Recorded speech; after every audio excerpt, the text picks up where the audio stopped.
What is going on exactly? What are we doing? It's been 3 months. You've never said you want me to be your girlfriend. And we've been talking push, pull. All of that is messing with me. Can you please explain what's happening? Your sweater looks good on my floor, and I know you love it more when I give it back with holes. We stay in bed on rainy days. When you're close, I feel far away. I'll meet you where the river Are you feeling unappreciated? This is Talk. Come closer. Let's talk. On this episode, I'll be giving you 4 reasons why you are so afraid to define that situationship. But before we dive deeper into it, I have an interesting story for you, guy. This story has to be the craziest I have heard this year. Shall we?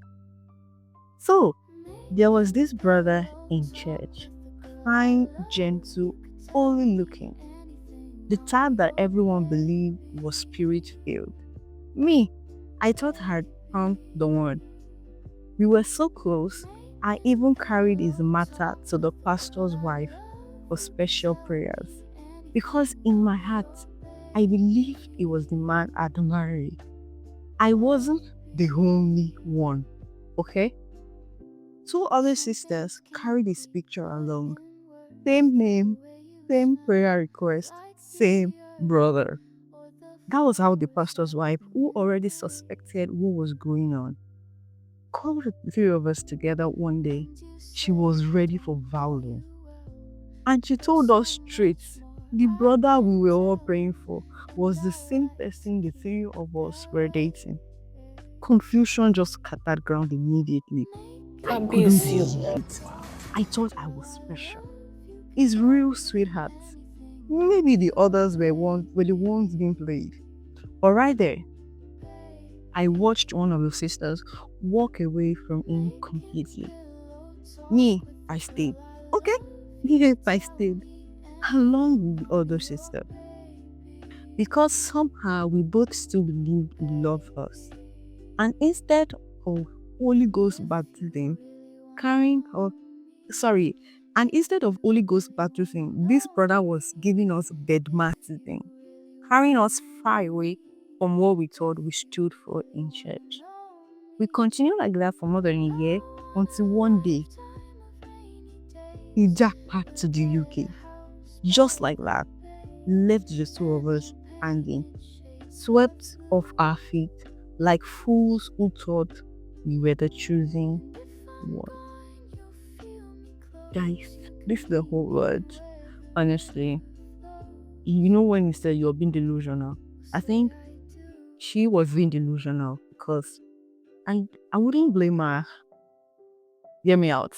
Because at times women we tend to feel that we are the special ones. Like you might have treated some others like that, or some way in a form they think that we are better than that. They think that oh no, he's going to love me better, he's going to treat me better. Once I mean that was more than a red flag.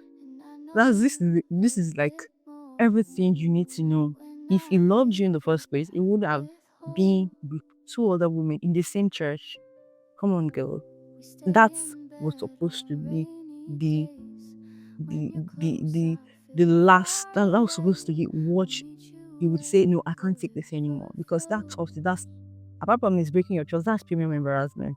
Inside the same church. And you guys still took his picture to the pastor's wife. Oh my god, I can't even imagine that scenario. How embarrassing that would be. So, well, probably if he didn't jack ma, maybe you guys would it would still have been playing you guys along because obviously it's not just serious, just playing with you. I'll say that saved you from national embarrassment. Honestly, that still saved you.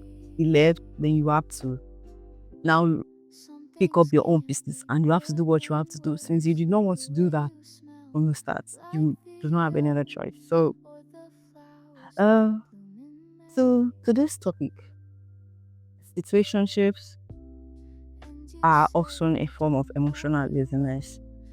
I am saying this because we need to put in work at times. While some people, relationships from talking stages to relationships, the transition gets easier or smooth for some others. Why some others, you have to put in the work. You have to be conscious. You have to be intentional about it. I have a story for you because this topic is actually one for me because it is something I've almost been into. Let me say I even was into yet, and I could feel that anytime I sit down to think, and I just remembered, I'm just actually being grateful. Let me just go into the topic. Let me not stress you.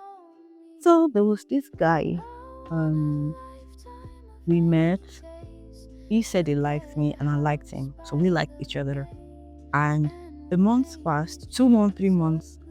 This guy, he didn't say anything like, "Oh, I want you to be my girlfriend," or there are no intentions. There were nothing, no purpose, no direction. We were just vibing. Honestly, it took me a while to get a hold of what was happening. Because me, I was just falling in love. I was just enjoying everything. And I now realized that guy hasn't even said anything about being your boyfriend or getting into something serious, exclusive. So I sat down. I was like, whoa, I must have made a mistake. I mean, probably it was not too late. Let me talk to him. So I sat him down and asked, what is going on exactly? What are we doing? It's been 3 months. You've never said you want me to be your girlfriend. And we've been talking, push, pull. All of that is messing with me.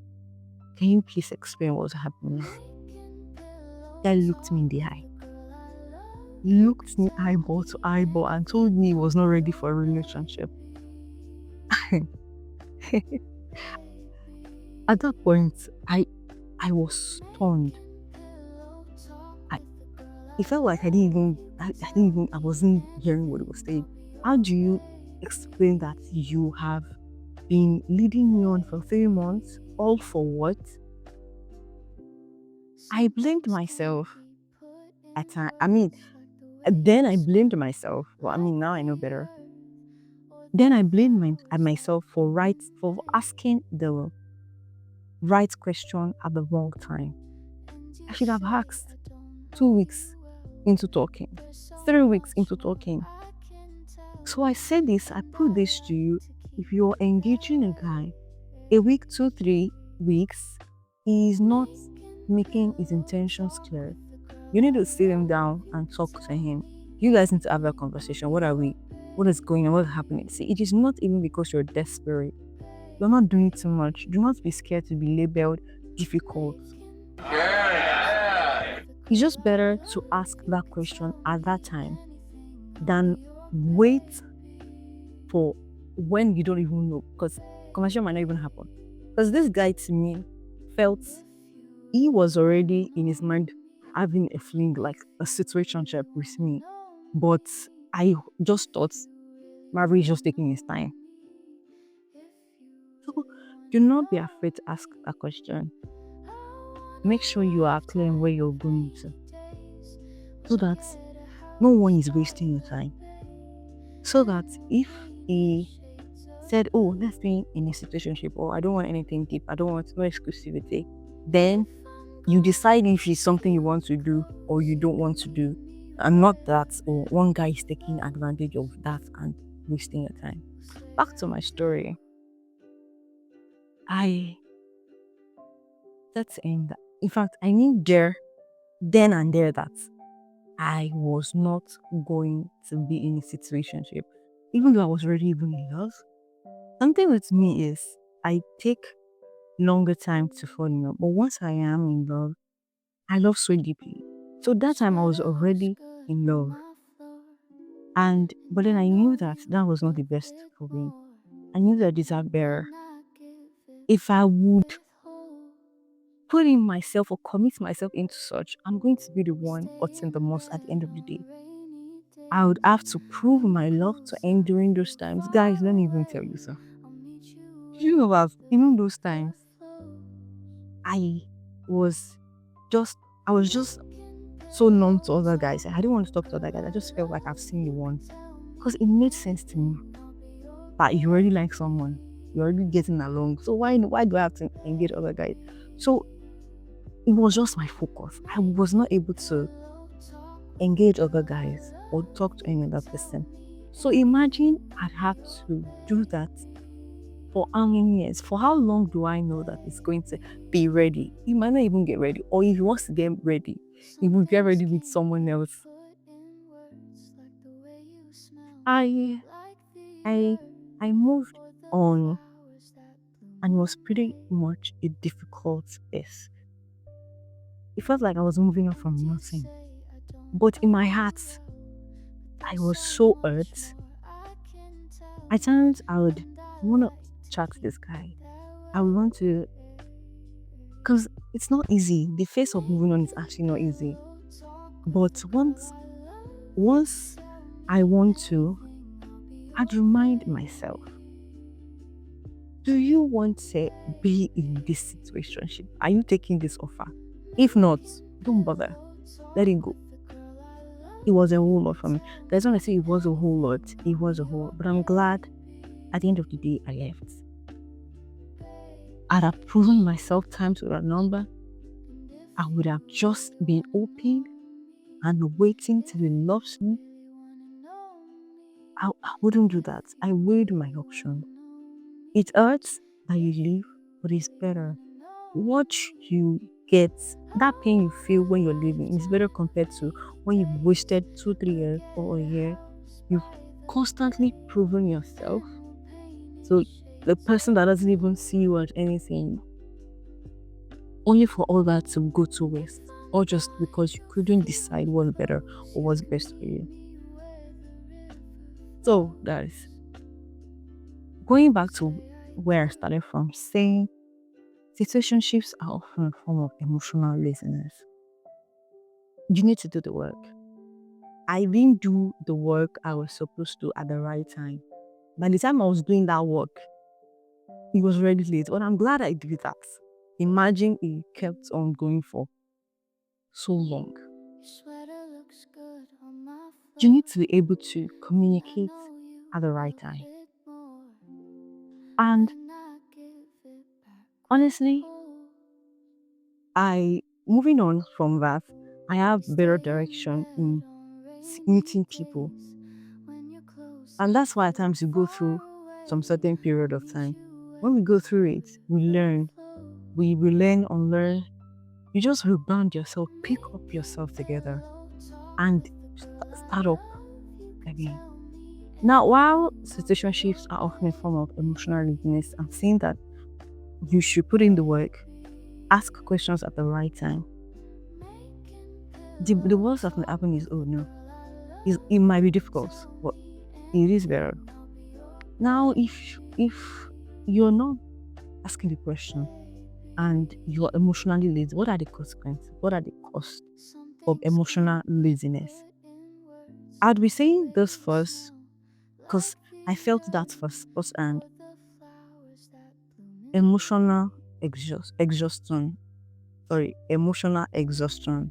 You are going to be so exhausted emotionally. When I left, I didn't even know what to do. Do you know that at some point I was asking if I was the problem, if I was the issue? Maybe it was because I wasn't doing something right. Have I said too much? Or have I done too much? You begin to doubt yourself. You begin to feel insecure about certain things. You were not even the problem in the first place. So I was starting to feel insecure. At some point, I started to wonder if it was me. And I was so emotionally exhausted. I didn't know where to start from. At times I'd cry. At times I'd just think about the times that I've wasted and how do I want to get better? Like, how do I even meet the better person? But it's better because at the end of the day, this is not working, another will work. That's just how life is. The first consequences is that you're emotionally exhausted. At times, you even miss out on opportunities. If you remember, I was telling you that I wasn't talking to any other guy. Delusional, no. I wasn't. I was just head on about this guy. This guy is gold. Is the target? Let me target it. I wasn't talking to any. So, and if that carried on for so long, someone that I'm supposed to meet, that's supposed to love me and treat me better, would pass by, would, because I wasn't even engaging anybody, would pass me by all in the name of being in a situationship.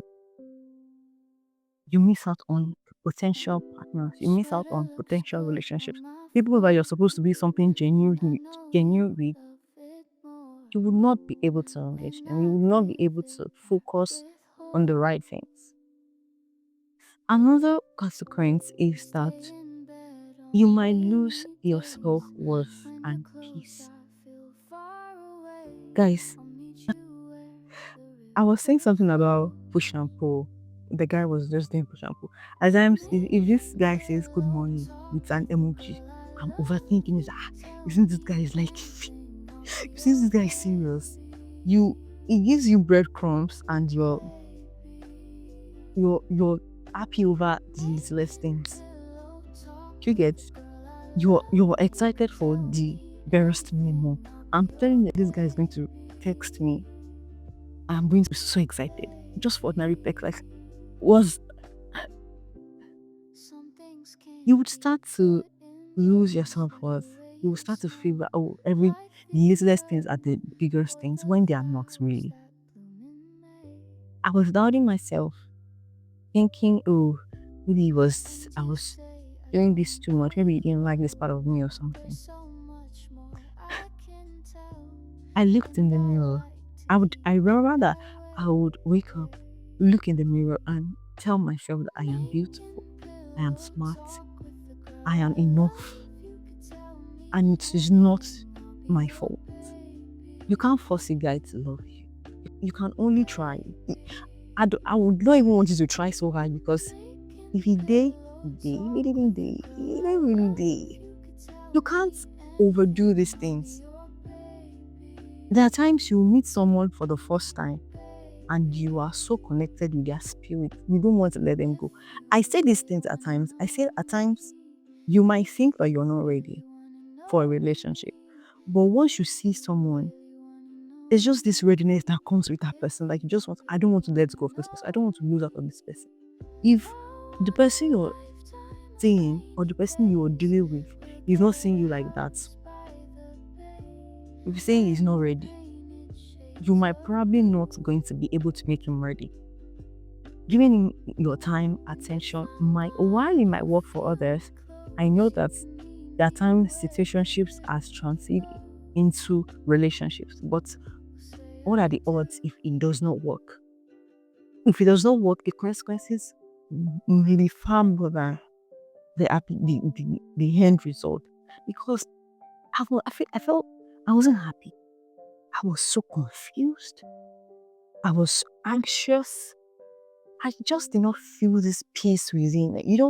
At times with someone, they're just like home to you. When they say home, it's not just about the building or the house. At times, someone is like a home to you, that once you're there, you just feel certain peace, you just feel comfort, you just feel alive, you're just happy. And if you're not getting that from someone, and what you're getting is anxiety, you're curious, you're confused. Today you don't know. Tomorrow you're saying hi, tomorrow you're saying you hello, baby. Like, what are we doing? Don't drive me crazy. I was almost going crazy. So I was almost losing my inner peace. I was almost losing that comfort I find in someone. And that is one thing I look up to while picking a partner. I make sure you're someone I can confide in, someone that I can really trust my whole to. It didn't feel like that. Every time I was always, you guys, I even told some of my friends about this situation, because see, I carry this boy on top of my head. I still even told some of my friends that this guy, I like him, but this is what the situation is. Some of my friends advised that you should go with the flow. I just, I said, I can't. I just do not want to. Yeah, so even when at times voices are telling you, oh, you should try. I can only say you should try for a particular time. If it's not working, know when to stop, know when to disconnect, know when to say, oh, I've given my try, I've given you my best, but this is not gonna work. Do you get? And like I'd say again, it is best to choose yourself, choose your happiness, weigh your options, think about it carefully. What is worth there's nothing worth losing your peace over. There's nothing worth losing your happiness over. It's not worth it. Oh, let's take a breather. So we've spoken about situationships as emotional laziness. You need to do the work to make it happen, and the consequences of emotional laziness. It's time to give you the secrets. Yes, the secrets to why you are afraid to define that situationship. I really want to put this out there. I want to make this clear that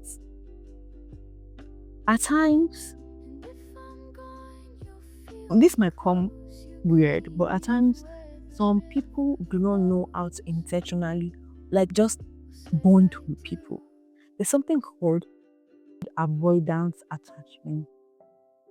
These people that have this form of attachment are, they find it difficult to easily bond. Once you are getting genuinely connecting, when you're connecting genuinely with someone, it tends to just drift apart. It tends to just get scared and just literally just leave. To this effect, I have someone, a very good friend of mine, actually a guy. He's been single for a very long time. And eventually he found someone whom he liked. I was so excited. I was happy for him. I'm like, okay, does this girl likes you in return? And he's like, yeah, they are talking and they're actually in a good place. So after a while, I was just gisting and I'm like, bro, how about your girl now? What's happening? And he told me that they're not together anymore. I'm like, what happened? He said that he liked the girl, but he just he just doesn't find himself committing genuinely. He just once he just sees that it's getting somewhere, he just disconnects emotionally. And I'm like, wow. For this kind of people with this form of attachment, some might not even know. Some might know of whatever it is they're having. If you're dealing with this kind of person, there are two things you should do. It is either the person knows that, okay, this is what's happening to me, and if he is ready to work on it, he is ready to make amends, he is ready to get there. Because if this person or if a guy does it, I'm saying a guy because I know that most men are drivers of relationships. I mean, I know the dynamics are changing these days, but I know that men are the ones to come up to a girl and say, oh, I like you. I'd want us to date or whatever the situationship like or what the situation is. I mean, so that is why I'm saying bye. So if you before I move on, I mean, if I know that, like I said, I know that men are most times the ones offering situationship. And I'm speaking to the guys now. If there is anyone or you have a situationship that a girl brought up, like a girl offered to be in a situationship or to just have flings, just on a surface level relationship, I'd like that you drop that in the comment section. I am dying to know because I've only heard of men offering situationships, men saying, "Oh, let's just do things on the surface, just flings, vibes, cruise," and like to know. Yeah, going back to my story. Um, I can tell you a story. Going back to it. So if a guy is not fully aware of what is happening, that okay, I have this form of attachment, I have this avoidant attachment, let me work on it. It's going to be very easy. It's going to be very difficult for you to find genuine bond in that person. You might be bonding with the person, but the person is not bonding with you genuinely. It's not bonding emotionally with you. And you're wondering what's going on. It is not your fault. The person just has a lot of work to do. And I don't blame these people. At times, it's just a survival instinct not to get attached to someone or something. At times, it could be past experiences, trauma. Sometimes it is not, I'm not even saying this to blame them, but the most important thing is that they are aware of the situation and ready to fix it and ready to work on it so they become a better person. Because, in as much as you're doing that for yourself to survive and the survival instinct, the person you are dealing with is going to be the one to face the consequences of what he or she does or what she doesn't know about. Now, the first thing is that you're aware that okay, this is what this guy is facing. If he knows or not, if he does, how is it going to get better? If he doesn't, it's going to be very difficult because it's just going to be seeing you that you are stressing or you're overdoing, you're doing too much. And another thing you should do is leave honestly, because it's going to be so stressful. It's going to be so difficult for you. You might start to wonder maybe you're not doing anything right, or you're doing something the wrong way. But it's not you at all. Okay, so I said about that attachment because that's first because at times it could be intentional, at times it's not. You don't know. This is like the first reason why you are afraid to define that situation. So the second is fear of loss of freedom and drama. They just there's some guys that they cannot start, they don't like troubles. I know that there are times I will talk to guys and they'll just be like, women and their wall, women and their trouble. Oh, mommy, I know they did so that you get rubbish. Yes, if you know that you're someone that doesn't like stress, you're definitely going to find your kind of person. Like women, yes, women love drama, but it's not the same amount of drama that I love. That's the same amount of drama another woman is going to love. And that woman, so for me, women that like me, I don't really like stress. Women like wahala. Anything's getting too much. I'm already stressed. I'm already tired. So there's some people that you need to understand that some people that yes, they can be toxic and overly dramatic. There's some people that they still have the right amount of it. So, but people do not understand that, so they just build their relationships off the surface, just situationships, no, just vibes, just cruise, nothing serious, because um, and you're dealing with someone that is just a situationship. So how do you want to be overly dramatic? You know that this is really nothing. You don't have that form of entitlement. There's a limit to what you can do. There's a limit to how you can behave with this person. So because of wanting their peace, wanting their freedom, some guys just prefer surface level. Some guys just prefer it. Just talk, just say, do, and everybody's on their way. Nobody's disturbing anybody. The third thing I'm going to be saying is fear of emotional vulnerability. I know I always know someone, guys. I know someone that was this one is my friend, a female friend, was telling me that her boyfriend was facing a certain situation, a difficult situation, and he broke down in tears and was lamenting. And she said she was confused. Guy, listen. And I asked, hope you didn't make mockery of him because this person just sees you as its safe space. This person just sees you as someone that he can be vulnerable with. It takes a level of vulnerability for a man to break down in tears and start crying in your presence and doesn't feel a certain way. I said, see, you need to protect his peace. You need to protect that vulnerability he has with you because that's love. There's some people that there's some men, let me just say men, they are afraid to love. With love comes vulnerability. So they are afraid to love because they don't want to be vulnerable. There's some men they cannot open up to their partners, whatever situation they are going through. If they're going through a dark time or they're going through difficult situation in the place of work or whatsoever it is, they are afraid to speak to their partner or they just don't want to use guard. I don't But really it's just love. It's just being vulnerable with your partner. And like that's the highest form of love.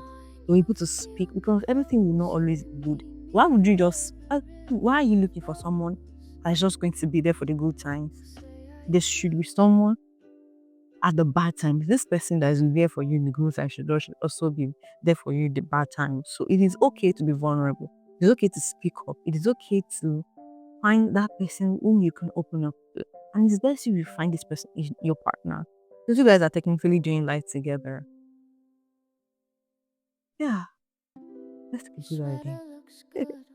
The last reason why you were scared to define that situationship is financial responsibility. You don't want to take, if you're in love and you're dating someone, it comes with certain form of financial responsibility. You need to, in fact, many even whether you're buying so much for the girl or building out a bank car, the littlest things, probably gates, you're you're going to see her, she's coming to like all of those responsibilities, and at times you will get more than that. Probably planning dates, vacations, girls like would like to be spoiled. So all of that at times would just make a man keep it on the surface. If you even ask that man in situationship with, if it doesn't give you, you really cannot stress it because there's nothing there. Shady, this are one of the reasons why you are afraid to define the situationship that you're into or you're going to get. Let me drop this last one. It is very important I drop this. I'm giving you guys as a bonus. Yeah. It is going to be past experiences. Yes, past experiences can make you drift apart from loving genuinely, from being in a relationship. You've got broken. Your heart has been broken once, twice, three times, four times. It is not always easy to pick yourself up and say, "I'm ready for another relationship." At times, you just want to say, "Hey, let's park this relationship one side and let me just do things. Whatever whoever is coming, let's just vibe and let go. At least you know you're not coming to your heart, or you know it's not anything serious." This are the reasons. Like I said, I just give you get that, because I'm that guy. I'm that kind. I'm that good. Okay. So this is where we would be rounding up this episode. And like that, your key takeaways are have that conversation today. Really, I'm talking to my girls. Yeah, I got you. Have the conversation today. Ask that question. You're not desperate, honestly. You're asking for clarity. You're not doing too much. You just want purpose and direction for yourself. Hmm? Ask that question today. That's where I'm going to be pinning this. Next episode, we'll be talking about how to turn relationship into love. Yes, I'm here for you. Just don't worry. So, how we can turn it into love or actually walk away for good. If you enjoyed this episode and you would love to see the next episode, kindly click subscribe. Follow us on TikTok and on Instagram at Tork Pod, TORKPOD on Instagram and on TikTok. Follow us so you can catch up on other contents we are for you. Your sweater looks good on my floor.